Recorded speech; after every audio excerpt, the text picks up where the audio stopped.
प्रेम जी और जो है बाकी दोनों लोगों की भी मैंने बात सुनी।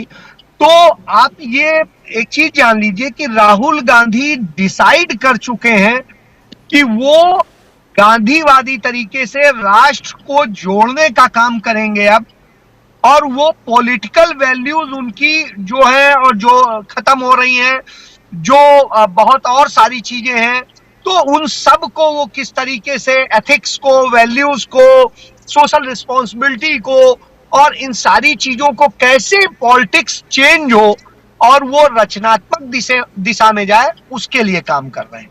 फिर दूसरी चीज ये है, अमलेन जी ने जो बात कही मैं उसी को आगे बढ़ा रहा हूं। राहुल गांधी ना तो राष्ट्रीय अध्यक्ष हैं, ना ही पार्टी में कोई और पदाधिकारी हैं, वो सिर्फ आज की डेट में सांसद है, पार्टी के पूर्व अध्यक्ष हैं और निश्चित रूप से वो गांधी परिवार से हैं, तो उनकी अहमियत वो है।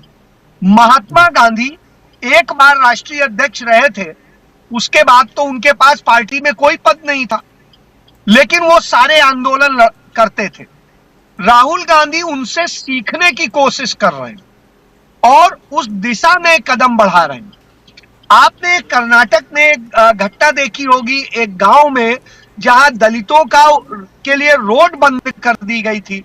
राहुल गांधी ने रोड को खुलवाया और भारत जोड़ो के नाम से उस रोड को किया, जो रोड गली थी गांव की।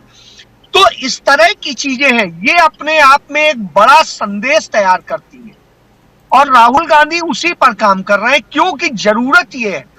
कांग्रेस बिना गांधी के कुछ नहीं है, तो कांग्रेस को गांधी की जरूरत है, लेकिन जब गांधी के चरित्र का हनन हुआ हो, जब गांधी के चरित्र को खत्म करने की कोशिश की गई हो, उसे पप्पू बनाने की कोशिश की गई हो, तो उस स्थिति में गांधी को यह बताना मजबूरी है कि मैं गांधी हूं, मैं नरेंद्र मोदी नहीं हूं, मैं अरविंद केजरीवाल नहीं हूं, मैं झूठ नहीं बोलता हूं, मैं जो है सिर्फ चुनाव जीतने की राजनीति नहीं करता हूं, मैं उस परिवार से हूं कि लड़की हूं, लड़ सकती हूं का नारा मेरी बहन दे सकती है और पार्टी उस दिशा में चलेगी, उसका प्रयोग भी करेगी।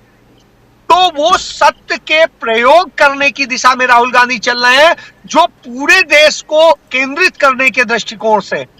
और आज अभी आप यह यात्रा देख रहे हैं, इसके बाद में एक दूसरी यात्रा शुरू होनी, तो इससे आप समझ लीजिए कि एक बड़ा जो है वो खड़ा होना है और इसके लिए राहुल काम कर रहे हैं। रही बात गुजरात चुनाव की और हिमाचल चुनाव की, मैं बताऊं कि हिमाचल में तो और कोई है ही नहीं टक्कर में।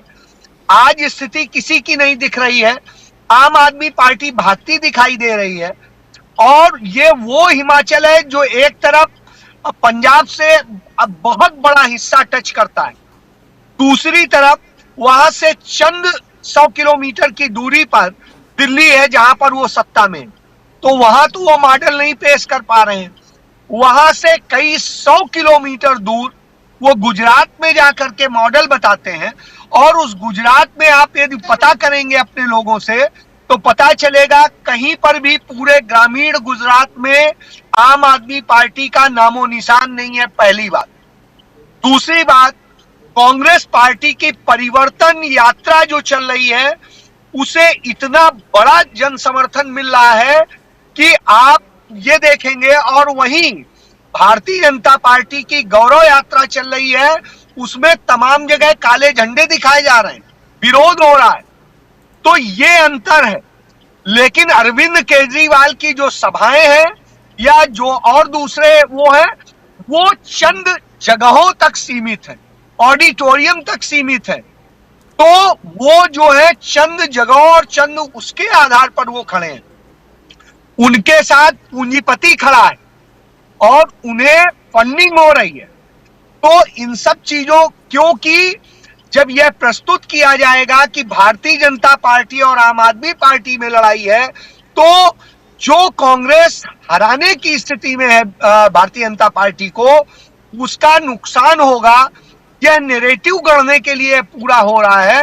तो आप गुजरात की जमीनी हकीकत जान लीजिए, वहां पर कांग्रेस आज भी जड़ों में है, बहुत मजबूत है और बहुत अच्छी स्थिति में है।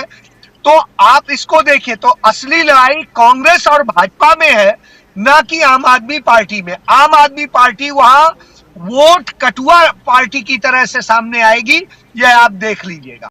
जी जी जी।